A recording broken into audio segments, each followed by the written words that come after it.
Good day, everyone. We are the Group 2 and we will be discussing the Philippine biodiversity. I am Renelyn Enoperio and I will be your first reporter.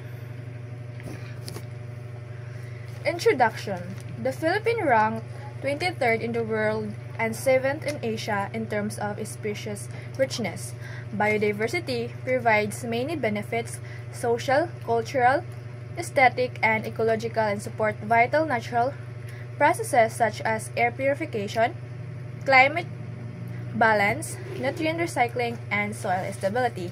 So, the Philippines, this means that the country has one of the highest number of different plants and animals compared with other countries. In other words, many kind of life live here. It also gives people shelter, food, jobs, medicines, and way of life. However, people's actions are harming habitats and species. Sometimes it is because people do not know the value of biodiversity. So what is biodiversity?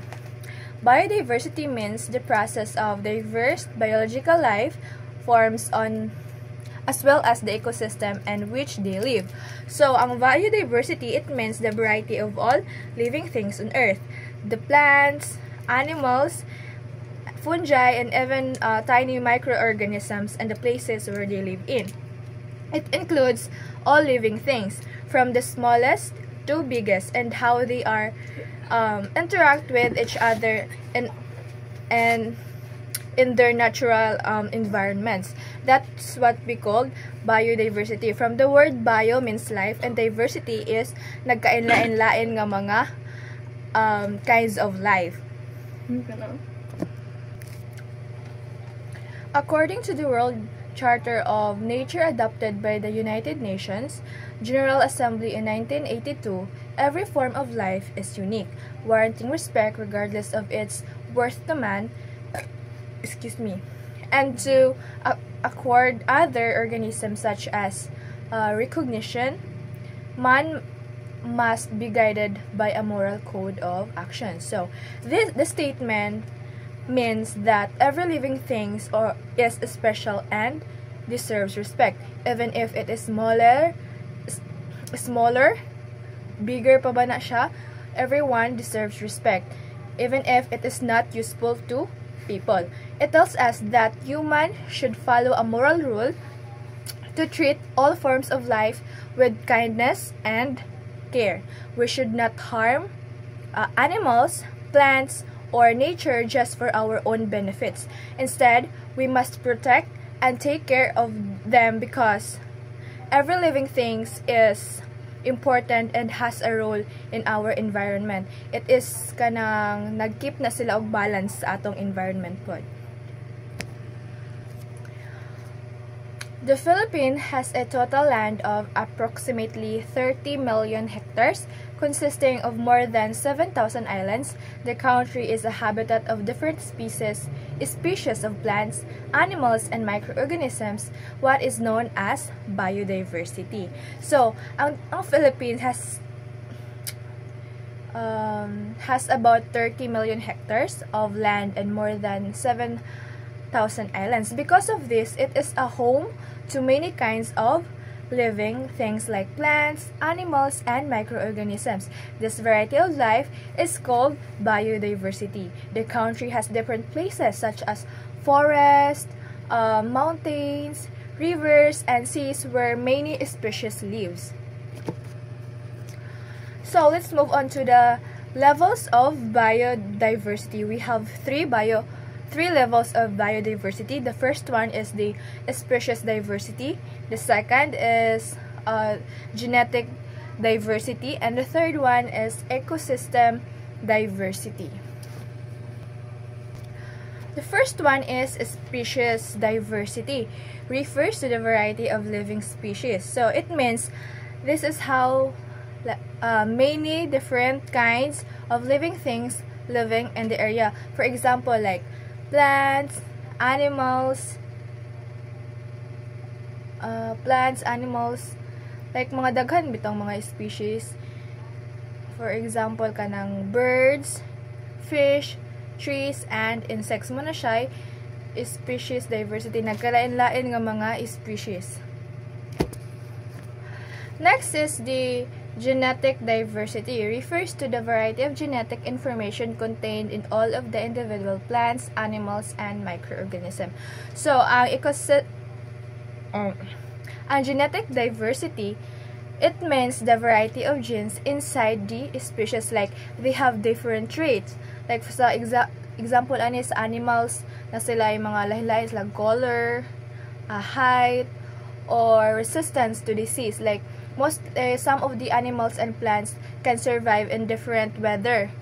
Like kanang makasurvive sila when it comes to drought, then napoy plants and animals nga makasurvive sa kanang cold weather. Then napoy uban nga taas sila resistance when it comes to disease, while the other is kanang prone, dali sila ma-prone og mga sakit-sakit. So some animals or plants can survive in different weather while others may not. Muna siya ang genetic diversity. The last one is the ecosystem diversity. Refers to the variety of biotic communities, habitats, and ecological processes, as well as the tremendous diversity present within ecosystem in terms of habitat differences and variety of ecological processes. So, ang ecosystem diversity, this means the different natural places and the way they work. For example, sa oceans, may mga coral reefs, na there ang mga daghang mga fishes. Muna sila ang kanang ecosystem sa ocean. While the other naapod sa mga kanang terrestrial land, like sa mga forest, nagkalain-lain bitaw nga mga ecosystem. Muna siya ang ecosystem biodiversity. The example po ani is kanang person lowland rainforest, grassland. Each ecosystem has its own plants, animals, and jobs. Naa sila yung mga lain-lain nga mga role sa ilaang places. Muna ang kanang ecosystem diversity. So, the next is the survey on the flora and fauna in the Philippines. When we say flora, it means listing of all plants, while the fauna, it is the listing of all animals. Gets ninyo? Ang flora is ang plants, while ang fauna is sa mga animals. In other words, they are kanang list sa mga plants and animals. So, there are 4,500 species of non-flowering plants. About 30 to 40% are endemic to the country and cannot be found in other parts of the world. At least 86 common plants in the country are being used in medicine, while there are 18 Philippine animal species endangered with extinction. So, what do you mean by endemic to the country? Ang endemic species, muna siya ang mga species nga dira ra makita sa usa ka lugar. Like for example, ana is kanang Philippine eagle. Parang Philippine eagle is dira na siya makita sa Philippines. Wala na siya sa lain nga country. Muna ang endemic species cannot be found in other parts of the world. Then, at least 68 common plants in the country are being used medicine. So, na yung mga plants nga gipang use for medicines. And, there are 18 Philippine animal species endangered with extinction. Muna siya ang kanang endangered with extinction, like kanang before, daghan pa bitaw sila, but because of the evolution sa earth, nagkagamay ang mga plants and animals nga naadiri, and because po sa mga gipang pangbuhat sa mga tao bitaw, like karon ang mga tao is wala na kay sila tarong respeto sa atong mga kalikasan. Munang some of the animals is missing, ay di po siya missing, like kanang nangawala na bitaw, nagkahinay og kawala. Muna ang mga endangered species. Ang example ana is like, ang example ana ng endangered species is kanang elephant. Di ba naka notice mo before, ang elephant is daghan pa pero karon nagkagamay na, muna sila ang mga endangered species. So yes, that's all for my part, and the next reporter will be discussing their part also. Bye! Good day everyone, my name is Mary Ann Visilagan, second reporter. I will discussing my part. So endangered species are animals or plants that are close to disappearing because their population is already very low. So rare species are not yet endangered but they only live in limited areas. So, for example, sa animals is elephant. So, kini nga mga animals, dili ni sila pwede i-hunt kay muni silang animals nga gamatoy ra kaayo. Nga once nga i-hunt ni sila, magkagamay. So, endangered species are animals or plants that might go extinct if we don't protect them from hunting and habitat loss. So, dapat dili gini sila i-hunt gyud kay parang dili sila magamay. And the second is some species of near extinction in the Philippines. So kini nga mga plants. Muna sila ang mga plants pod nga kining makita ra sa Philippines dayon. Plants in the Philippines are almost extinct because of deforestation and illegal logging. So for example sa plants, kining mga pitcher plant, muna silang makita ra sa Philippines. So these plants need to be protected because once their habitats are destroyed, we might never see them again. So dili na gini sila makita if ma-destroyed ang mga habitat. So dapat dili ni sila pwede nato hilabtan, especially katong mga animals kay mawala ni sila, dili na nato ni sila makita. The third is kining mga langgam. So for example, these birds are endangered or nearly extinct in the Philippines. So most of them are affected by hunting and loss of forest. So for example, sa atong Philippine eagle. So kana sila dili po na siya nato pwede i-hunt bitaw, kanang dili nato sila pwede pamatyon kay muna sila ang gaprotekta sa atong environment. Kani sila nga mga langgam nga dili gid pwede nato nga makuan kini atong Philippine eagle, dili ni sila gid nato pwede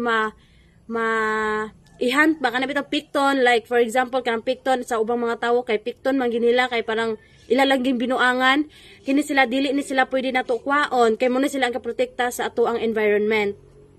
So muna ang kuan sa birds. So fourth is mammals. So kini nga animals animals that feed milk to their young, many of them are endangered because of hunting and habitat destruction. So for example is Tamarao from Mindoro and the Philippine tarsier with the biggest katabitang Philippine tarsier nga katong nabita makita sa Bohol ba na siya dayon. So these animals are symbols of our country and we must protect them so they won't disappear. Kini pud sila dili pud pwede nato ni sila panghilabtan. And then kining reptiles. So reptiles reptiles are animals with scales and lay eggs like turtles and lizards. So many are endangered because population and human hunting. So for example, ang turtle. Kini ang turtle naani siya sa dagat. Dapat muna siya ang balance sa ocean balance. So dili pud pwede nato ni siya hilabtan or dili nato ni sila pang dalon og bisag asa pang dalon nato ang uban kay dalon og balay. Kini siya dili pud ni siya pwede kay mo po ni siya ang gakuan sa ocean. So importante ini siya sa ocean balance. Mo ni siya ang turtle. So, ang endemic species are animals and plants that exist only in the country of areas. So, The Philippines has many endemic species because of its many island and unique climate. So for example are the Philippines eagle and Tamarao then Philippine starshare katong aganiha nga katong basta katong Philippine starshare katong dakog mata ag na makita sa Bohol. And then ang Palawan peacock kana sila din pisant ba na sa kining sa picture. And then if this species disappear, we will never see them again anywhere in the world. O kini sila ang mga wala, dili na ni sila mubalik. Di na gini sila makita nato pa. And then protected areas throughout in the Philippines. So mo ni sila ang mga area, mga lugar nga ang protektado sa mga endangered endemic species. So mo ni sila ang mga example kining Colon Island, kining El Nido and Mount Pulag. Mo ni sila ang mga protected areas sa mga endangered endemic species. So mo ra to siya.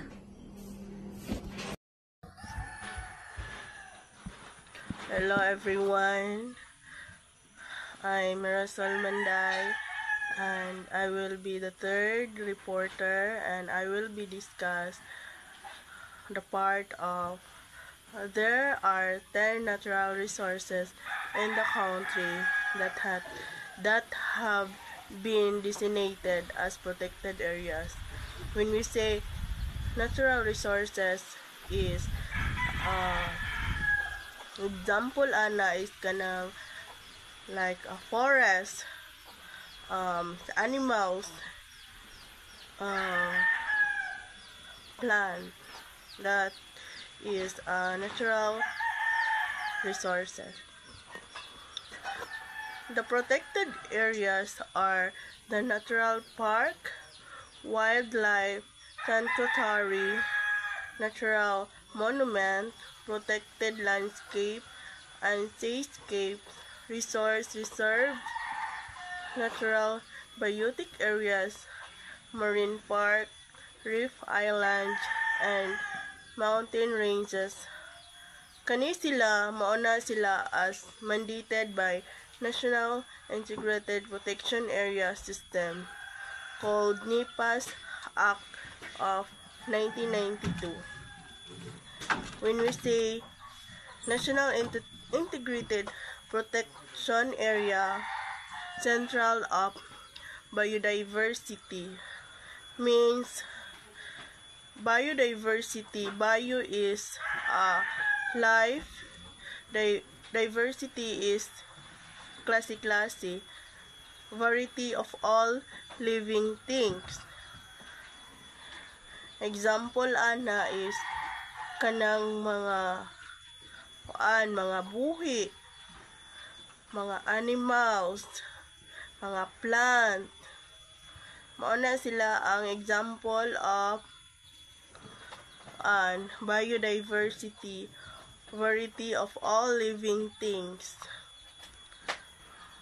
Dayon naan siya ay kanang batas Act of 1992.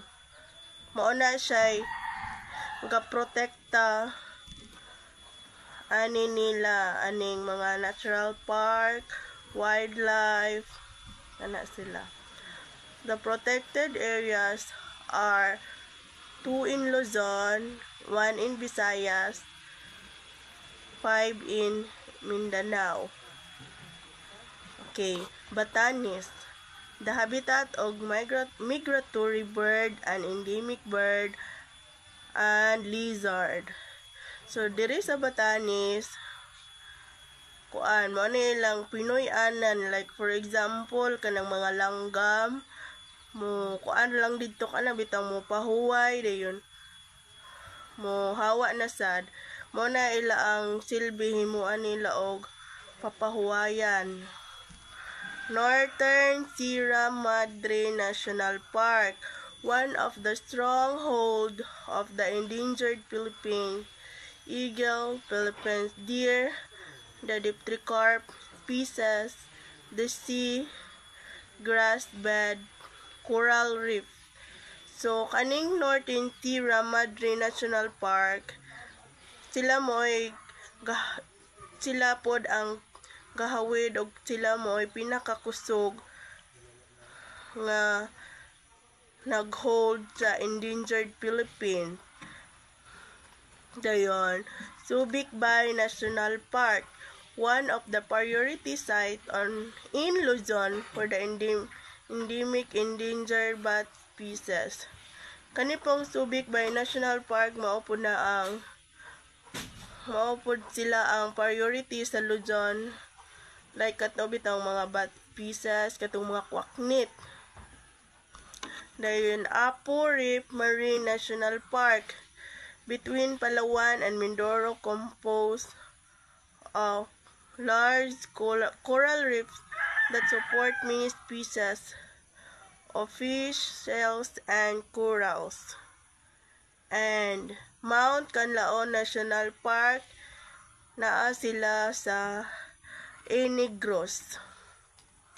Mount Apo ang Mount Katanglad in Mindanao. Habitat of rice, wildlife species, the vanishing Philippine eagle. And the next is Agusan Marsh Sanctuary, the largest swamp of the county. Kanang swamp, mauna siya ang katubitang tubigan bitaw nga pinakadako nga naay mga kakahuyan. Mauna ang swamp. Naadara ang Agusan Marsh Sanctuary. Siargao Wildlife Sanctuary, the habitat of rare species of crocodiles and birds. About 500 species of plants and animals are found in Siargao. Also 4,000 hectares of mangroves.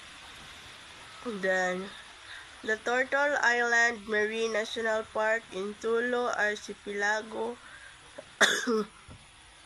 the nesting site of endangered marine turtles. So, the next is causes of biodiversity. Number 1 is habitat alteration of destruction. Deforestation is one of the main causes of lost habitat.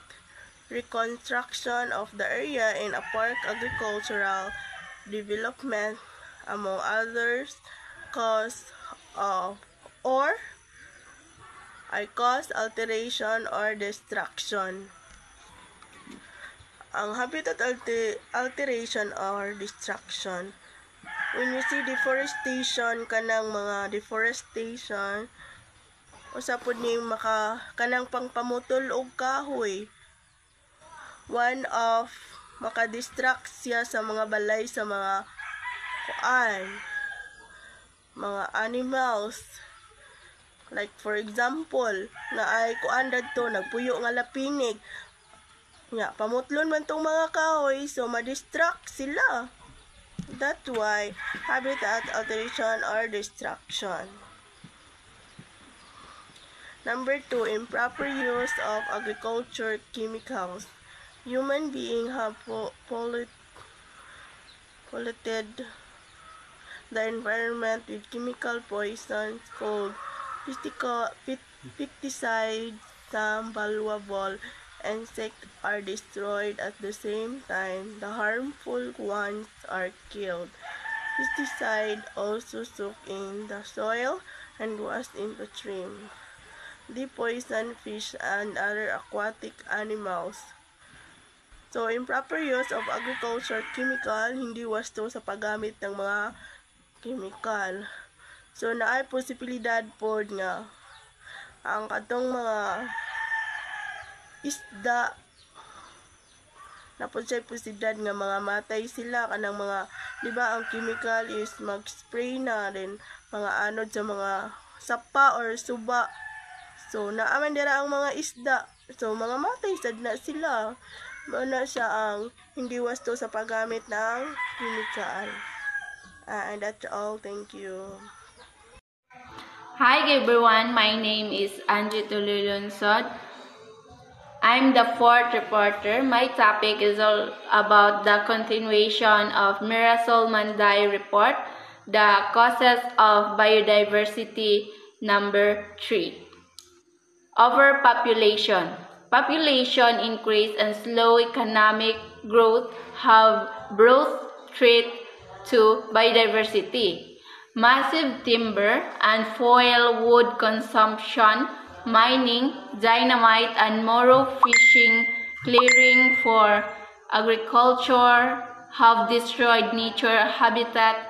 Species of plants and animals have become rare and endangered. So meaning, kung mudaghan kaayo ang tawo, daghan sa manginahanglan sa masayuta, pagkaon ug kahoy. So tungod ani guba ang mga kalasangan o pinuy-anan sa mga animals o plants. So daghan dayon ang mga species ang mga hanaw or mga wala. So example, in Metro Manila, overpopulation has caused pollution and habitat loss for the Philippine duck and other native animals. Number 4, deforestation. Deforestation is the main cause of extinction of species. The destruction of coral reef, wetland, also contribute to decreased number of species. So, ang deforestation is muna siya ang pagpangputol sa mga kahoy para sa negosyo or umahan nga makaguba sa atong forest area. So, mohinungdan nga mga wala ang mga balay sa mga mananap o tanom. So example, in the Sierra Madre, so illegal logging has reduced the forest area. So mohinungdan nga na endangered na noon atong Philippine eagle. Number 5, overexploitation, overhunting, overcollecting. So a large number of species are threatened by overhunting, illegal trade, overfishing, overcollecting of species. So, kung sobra ang pagpangayam or pagpangisda o pagkuha sa mga tanom ug hayop, so dili sila makadaghan o naay posibilidad nga mawala sila diri sa kalibutan. Example, in the Visayan Sea, overfishing has decreased the number of sardines and coral reef fish. Number 6, introduction of exotic species or non-native. So introduction of non-native species can disrupt the native ecosystem of native plants and animals. So the invaded species can adversely affect native species by infecting them, competing with them, eating them, or mating with them. So meaning, kung naay mga hayop or tanom nga gikan sa laing country, usahay makadaot sila sa atong mga native species or makikompetensya sad sila sa sama sa pagkaon o lugar o makatakod pa ni sila og sakit. Example, the golden apple snail or kohol from South America na damage niya ang rice field. So then patay niya ang native snails. Number 7, change in climatic condition. Change in climatic can alter environmental condition. Species may be lost if they are unable to adapt to new conditions. The global warming is rapidly destroying and altering the environmental ecosystem that has fostered the diversity form of life. So ang pagbag-o sa klima sama sa kainit o ulan, makapikto na siya sa atong mga plants o animals. Kung dili sila maka-adapt sa bagong kondisyon, na posibilidad nga mawala sila. Example, in Tubahara Reef, rising sea temperatures cause coral bleaching which destroy marine habitat. That's all. Thank you. Thanks for watching. Please subscribe.